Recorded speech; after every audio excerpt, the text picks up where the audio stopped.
Welcome to The Explainer. Today, we are cracking open a case file that has baffled historians and literary detectives for centuries. Who really wrote the works of William Shakespeare?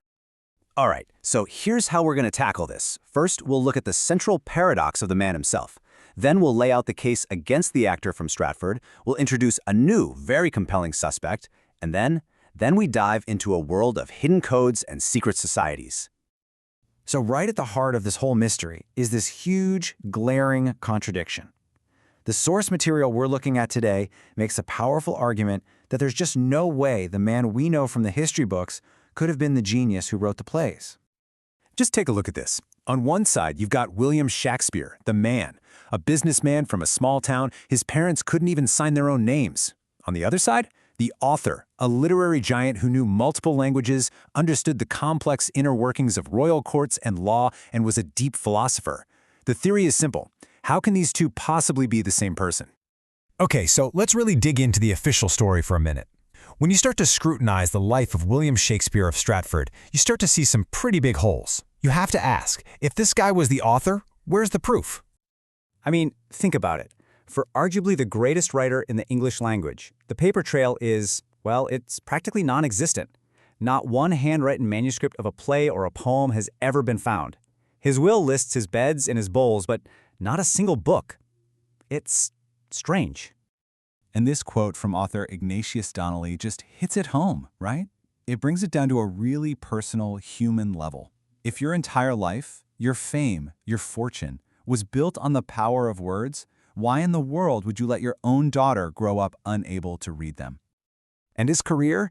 It's just as weird. We know he was an actor, but he wasn't exactly a star. His biggest known role was the ghost in Hamlet. He was more of a businessman, a property owner, a guy who once sued someone for what would be like $50 today. Does that really sound like the soul of a poet who's writing King Lear? So, if the man from Stratford seems like a poor fit, the investigation brings in a new suspect. And this guy, well, his resume is a perfect match for the job description. Enter Sir Francis Bacon. Unlike Shakespeare, Bacon had it all. He was a brilliant philosopher, a top lawyer. He knew the royal courts inside and out because he was in them. He'd traveled all over Europe to the very places the plays are set in. And the kicker? He owned a massive library, one of the best in England, filled with the exact source books that the author of the plays would have needed. And it wasn't just Bacon who thought he was brilliant. The people around him, his own chaplain, talked about his intellect like it was otherworldly. Not just smart, but like a beam of knowledge derived from God. I mean, that's some serious praise. Okay, now we're getting to the really wild part. The part that feels like it's straight out of a thriller. We're talking about hidden codes, cryptographic signatures, smoking guns, allegedly hidden right there in the text for anyone to find. The whole thing starts with this number, 33. Seems random, right? Just a number. But in this story, it's everything. Well, according to the cipher experts who've looked into this, 33 wasn't just any number to Bacon. It was his personal cipher, his secret signature, used to sign his work without actually signing it. And you see it pop up in the most bizarre ways. Take a look at this page from King Henry IV. The word Francis appears 33 times. 33! The dialogue becomes completely unnatural. Anon Francis, no Francis, but tomorrow Francis. It's so clumsy. You have to ask, is this just bad writing from a genius? Or is it a hidden message? And it doesn't stop there. Check this out from The Tempest. It's called an acrostic cipher. You take the first letter of the first line, B, the first letter of the second, A, and the first three letters of the third line, con. Put them together, what do you get? Bacon. Just hiding in plain sight. Even the famous portrait of Shakespeare is supposedly packed with clues. At first glance, it just looks kind of off, right? A bit of a bad drawing. But the theory says that's on purpose. Look closer. The coat is impossible. One side is the front, the other is the back. His head looks like it's floating. And there's this weird line on his face, almost like he's wearing a mask. The idea is that the artist was winking at us, telling us, hey, this is not the real guy. And then there are the mistakes in the printing. So, the first big collection of plays, the first folio, had pages that were numbered wrong. Okay, printing errors happen. But here's the wild part. When new editions were printed years later by different publishers, they copied the exact same mistakes.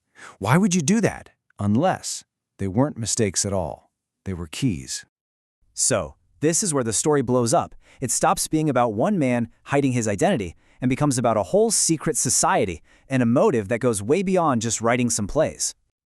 To get the why, you have to know about the Rosicrucians. Think of them as this secret brotherhood, a philosophical fraternity, whose entire mission was to protect ancient wisdom. They believed this knowledge had been lost to the mainstream world, and it had to be passed down in secret. And where does Francis Bacon fit in? Well, the source material we're drawing from is pretty clear. It asserts that he was a high-ranking member, a high initiate of the Rosicrucian order. All of a sudden, he has a powerful reason to hide what he's doing. It's not about fame, it's about a sacred duty. And this just changes everything, doesn't it? The question isn't just who wrote Shakespeare anymore, it's why were the Shakespeare plays written? And the theory goes that they were a time capsule, a brilliant, entertaining vehicle to embed the secret teachings of the Rosicrucians and Freemasons, preserving them for future generations right under everyone's noses. And if you need one last little piece of intrigue, look at Bacon's own will. He left his name and memory to succeeding ages after some time had elapsed. It's almost like he's saying, hey, future people, I'm leaving you some clues. You'll figure it out eventually. And that leaves us with the ultimate question at the heart of this whole case. A mystery of masks, hidden codes, and secret societies. Was the world's most famous author actually someone else entirely, hiding in plain sight all along?